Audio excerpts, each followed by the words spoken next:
Hey, what's up, guys? This is Justin, and today I'm testing the call burner service once again, and this time I'm bringing in a Subdued Figures columnist. Why don't you take the time to introduce yourself?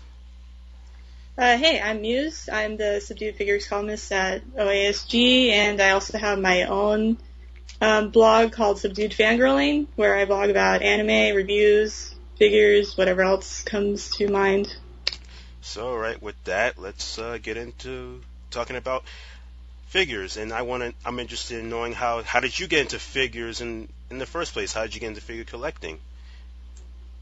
Um, well, I mean, I've always been a collector, like, since I was really little. Like, when I was 4, I did the whole Polly Pockets thing, and Pogs, and all that stuff, so it was one of the reasons why I really got into Pokemon, was because, like, look at all the stuff you can collect.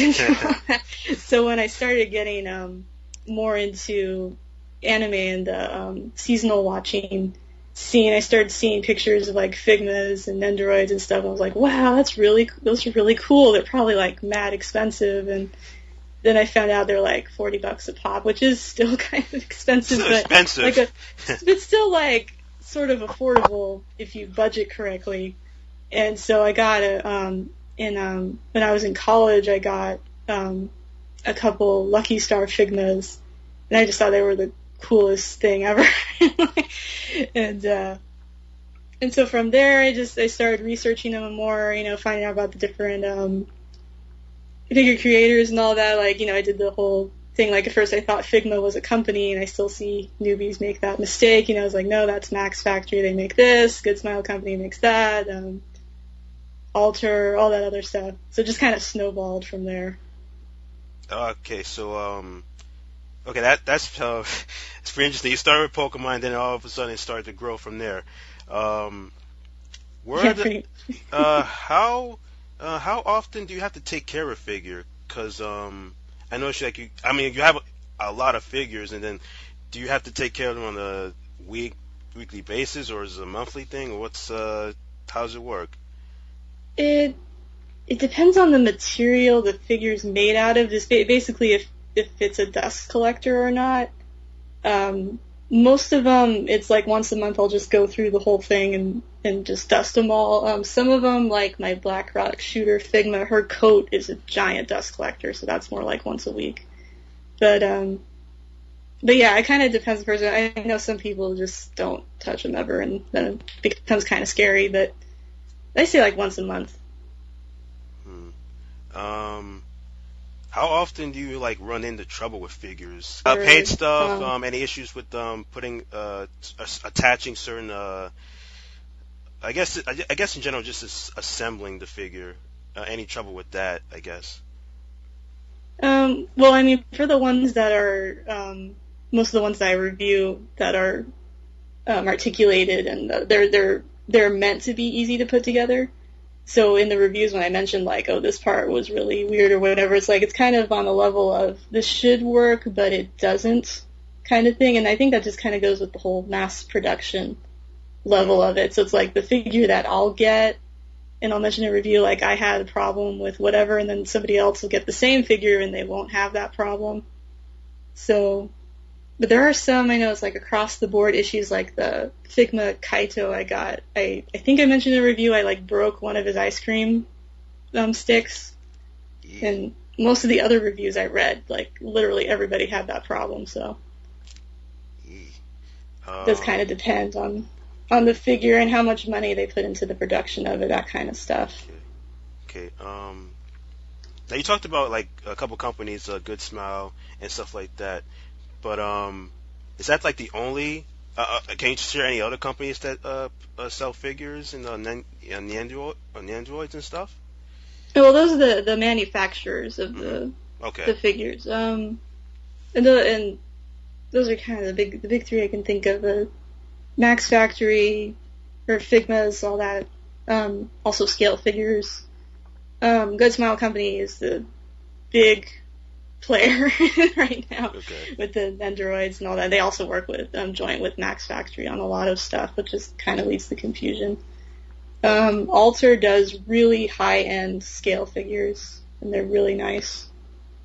There's also all the Bandai stuff, which is where all the the Gundam stuff comes from their Fig Arts series, which are like Figmas. In some cases, better than Figmas. It depends on the line. It's kind of like with anime licensing. It's like it depends on like what company gets the license for what series, and some series it's like they're just handing out like candy, like with Attack on Titan recently, like everybody's got that license. everybody's got a Levi figure coming out in the next couple months. And then others it's like, like Sunrise and Bandai, that's it. You're not going to see any other Sunrise property from another figure maker, that kind of thing. So okay, so there are, as expected, there are politics also in licensing figures, as yeah. you all know. Yes. Okay. Are there any figures you've already pre-ordered, and are there any other figures you're looking forward to getting this year? My entire year so far is Attack on Titan. Oh God. Which speaks to my obsession with that series.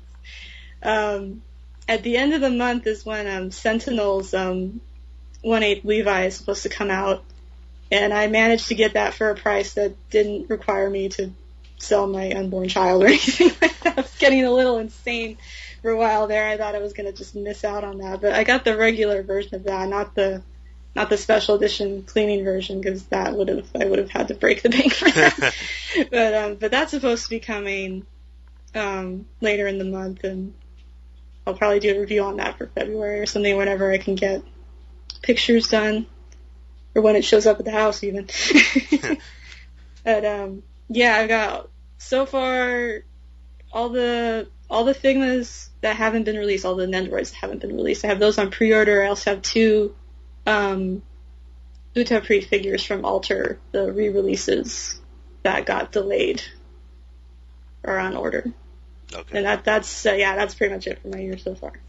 That's pretty much it. Anything like last year that you couldn't get, you might think about getting this year?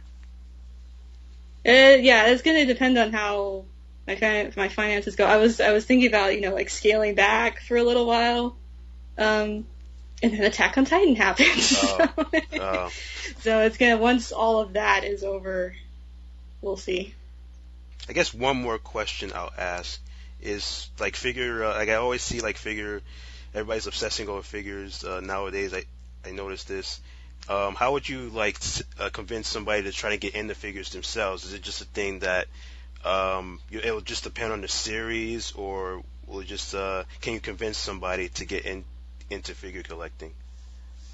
Yeah, I think it would depend on the person, how much into a series they are, because what got me started was like, wow, these look exactly like the character, because I was used to, growing up with, the licensed toys and whatever, like, the Sailor Moon Barbie dolls or all that stuff. It's like, yeah, it's the character, but it doesn't look like the character.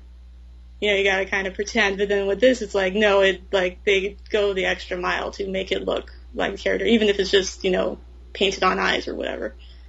And to have like a 3-dimensional model of your favorite character is pretty fun, I think. So I think if somebody like really, really loved a character and there was a figure available of them, then I would say, hey, you could have this, and it would not cost you an arm and a leg, hopefully.